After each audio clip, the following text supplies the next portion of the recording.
They arrived on the other side of the lake in the region of the Gerasenes. When Jesus got out of the boat, a man with an evil spirit came from the graveyard to meet him. This man lived among the tombs, and it had been impossible to tie him up any longer, even with a chain. He had often been tied up with chains and shackles, but he simply tore the chains apart and broke the shackles into pieces. No one had the strength to subdue him. Day and night, he was always shouting out among the tombs and in the hills nearby, cutting himself with sharp stones. Seeing Jesus from a distance, he ran and kneeled in front of him. In a loud voice, he cried out, "What have you to do with me, Jesus, Son of Almighty God? Swear by God that you won't torture me." For Jesus had already told the evil spirit to leave the man. Then Jesus asked him, "What is your name?"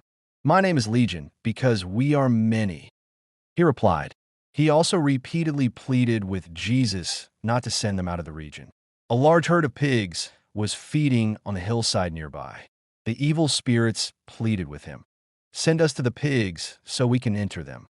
Jesus allowed them to do this. The evil spirits left the man and went into the pigs. The whole herd, about 2,000, rushed down the steep cliff into the sea and drowned. The pig keepers ran away and spread the news all over town and in the countryside. People came out to see what had happened. When they found Jesus, they saw the man who had been demon-possessed sitting there, dressed and in his right mind, the one who had the legion of evil spirits. And they became frightened. Then those who had seen what had happened to the man who had been demon-possessed and the pigs told the others. They began pleading with Jesus to leave their district. As Jesus climbed into the boat, the man who had been demon-possessed begged to go with him. But Jesus refused, telling him, "Go home to your own people and tell them how much the Lord has done for you and how he has been merciful to you." So the man went on his way and began to tell the people of the 10 cities everything Jesus had done for him, and everyone was amazed. My brothers and sisters, I couldn't talk with you as spiritual believers, but as worldly people, like baby Christians. I gave you milk.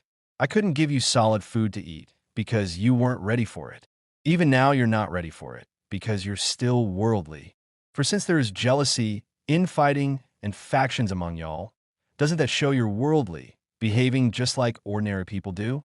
When one of you says, "I follow Paul," while another says, "I follow Apollos," doesn't that show you're being fleshly? Who is Apollos, anyway? And who is Paul? We're just servants through whom you believed. Each of us does the work God gave us to do. I did the planting, Apollos did the watering, but it was God who made you grow.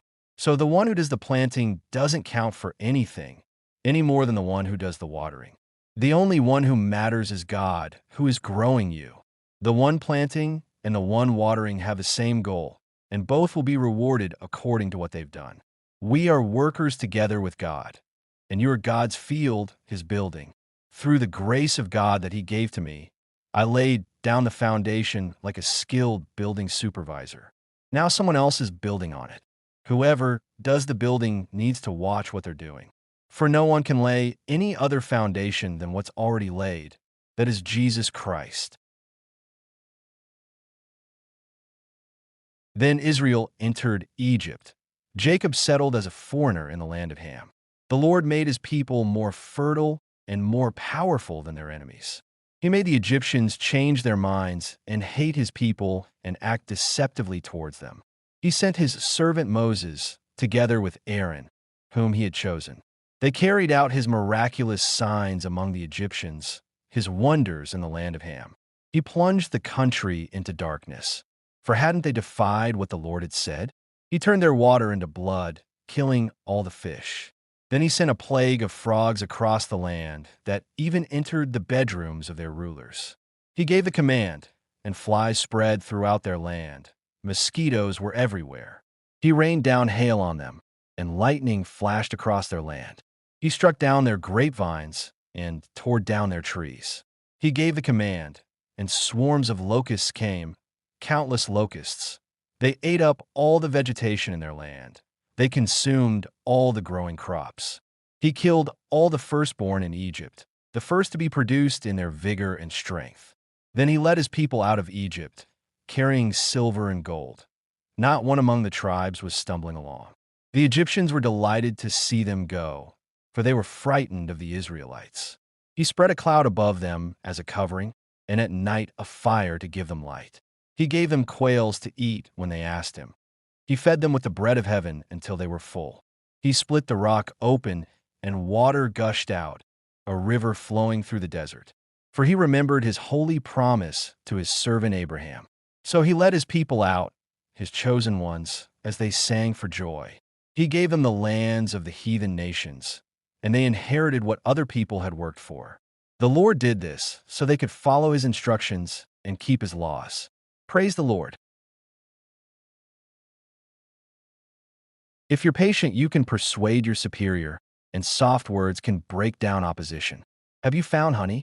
Eat only what you need, or you may become filled with it and spit it up. Don't set foot in your neighbors' homes too often, otherwise they'll get fed up with you and hate you.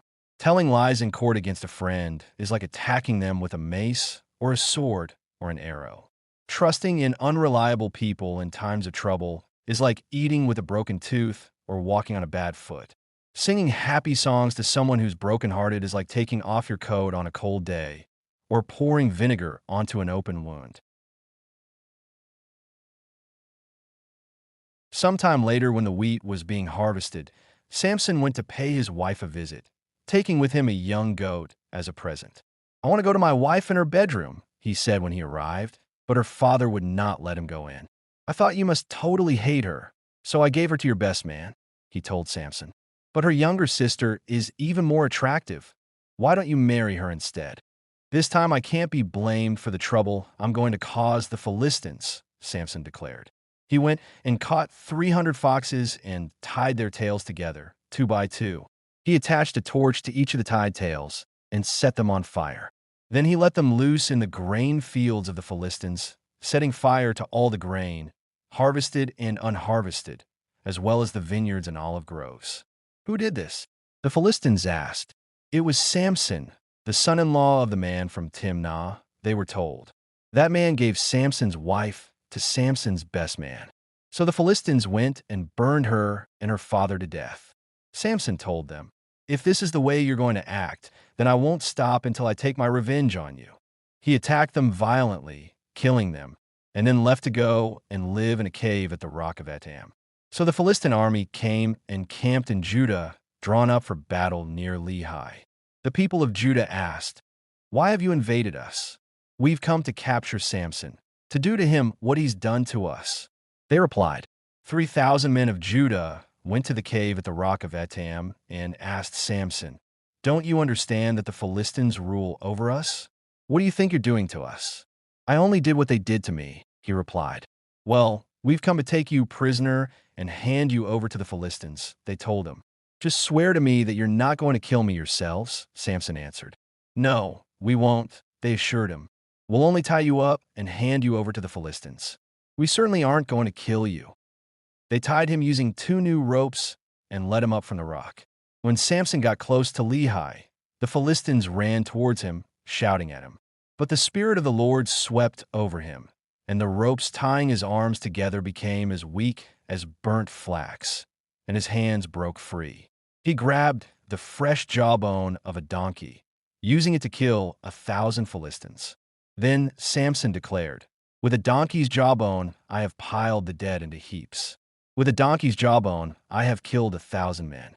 After Samson had finished his speech, he threw away the jawbone, and he named the place Hill of the Jawbone. Samson was now extremely thirsty, and he called out to the Lord, saying, "You have achieved this amazing victory through your servant, but now do I have to die of thirst and be captured by the heathen?"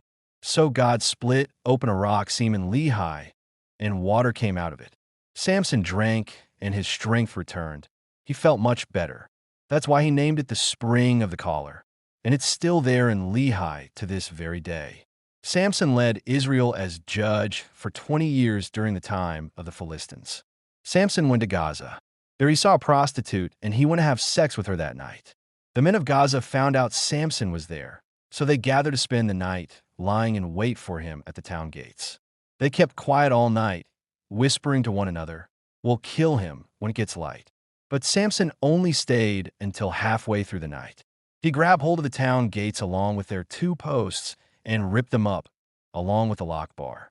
Putting them on his shoulders, he carried them to the hill opposite Hebron. Later, he fell in love with a woman named Delilah living in the Sorek Valley. The Philistine leaders approached her, saying, "See if you can seduce him and get him to show you the secret of his incredible strength, and find out how we can overpower him and tie him up so he can't do anything. We'll all give you 1,100 shekels of silver each." Delilah went and pleaded with Samson, "Please tell me where your incredible strength comes from, and what can be used to tie you up so you can't do anything. If I'm tied up with 7 supple bowstrings that haven't dried out, I'll become just as weak," Samson told her. The Philistine leaders brought her 7 supple bowstrings that hadn't dried out, and she tied him up with them. Having arranged for men to hide in her bedroom, ready to attack him, she shouted out, "Samson, the Philistines are here to get you." But he snapped the bowstrings like a thread snaps when a flame touches it. So nobody found out where his strength came from.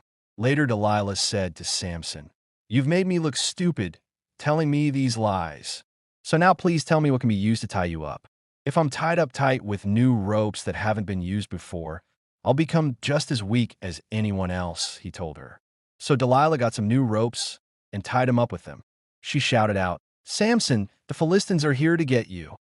As before, men were hiding in her bedroom. But again, Samson snapped the ropes from his arms as if they were thin threads. Delilah said to Samson, "You keep on making me look stupid, telling me these lies. Just tell me what can be used to tie you up. If you were to weave the 7 braids of my hair into the web on the loom and tighten it with the pin, I'll become as weak as anyone else," he told her. So while he was asleep, Delilah took the 7 braids of his head, weaving them into the web and tightening the pin. She shouted out, "Samson, the Philistines are here to get you." But Samson woke up and ripped out both the pin and the web from the loom. Then Delilah complained to Samson, "How can you tell me I love you when you don't let me into your confidence? 3 times you've made me look stupid, not telling me where your incredible strength comes from." She nagged and complained all the time, pestering him until he wanted to die. Eventually, Samson confided in her, sharing everything. "My hair has never been cut because I've been dedicated as a Nazirite to God from my birth. If I'm shaved, my strength will leave me, and I'll become as weak as anyone else." Delilah realized that he had truly confided in her and shared everything. She sent a message to the Philistine leaders telling them, "Come back once more, because this time he's confided in me and told me everything." So the Philistine leaders returned, bringing with them the money to give to her. Delilah soothed him to sleep on her lap, and then called in someone to shave off the 7 braids of hair. She started to torment him, but he couldn't do anything for his strength left him. She shouted out, "Samson, the Philistines are here to get you." Samson woke up and thought to himself, "I'll do like before and shake myself free." But he didn't know that the Lord had left him. The Philistines grabbed him and gouged out his eyes. Then they took him to Gaza, where they imprisoned him in bronze chains. He was made to work grinding grain at the mill in the prison. But his hair began to grow back after it had been shaved off. The Philistine leaders gathered for a great religious festival to sacrifice to their god Dagon and to celebrate, saying, "Our God has handed Samson, our enemy, over to us." When the people saw him, they praised their God and said, "Our God has handed our enemy over to us, the one who devastated our land and killed so many of us." As they began to get drunk, they shouted, "Summon Samson so he can entertain us." So they summoned Samson from the prison to entertain them, and made him stand between the 2 main pillars of the building. Samson said to the servant boy who was leading him by the hand, "Leave me by the pillars on which the temple rests, so I can feel them and lean against them." The temple was full of people. All the Philistine rulers were there, and on the roof were the ordinary people watching what Samson was doing. Samson called out to the Lord, "Lord God, please remember me and give me strength. Please, God, do this just once more, so that with one act I may pay the Philistines back in revenge for the loss of my 2 eyes." Samson reached for the 2 middle pillars that supported the temple. With his right hand leaning on one pillar and his left hand on the other, Samson shouted, "Let me die with the Philistines." and he pushed with all his strength.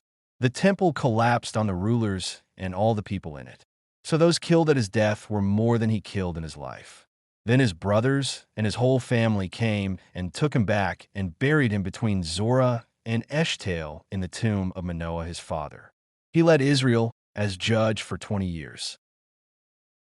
A man named Micah from the hill country of Ephraim told his mother, "Those 1,100 shekels of silver that were stolen from you and that I heard you curse, I've got the silver. I was the one who took it." Then his mother said, "My son, the Lord bless you." He gave back to his mother the 1,100 shekels of silver.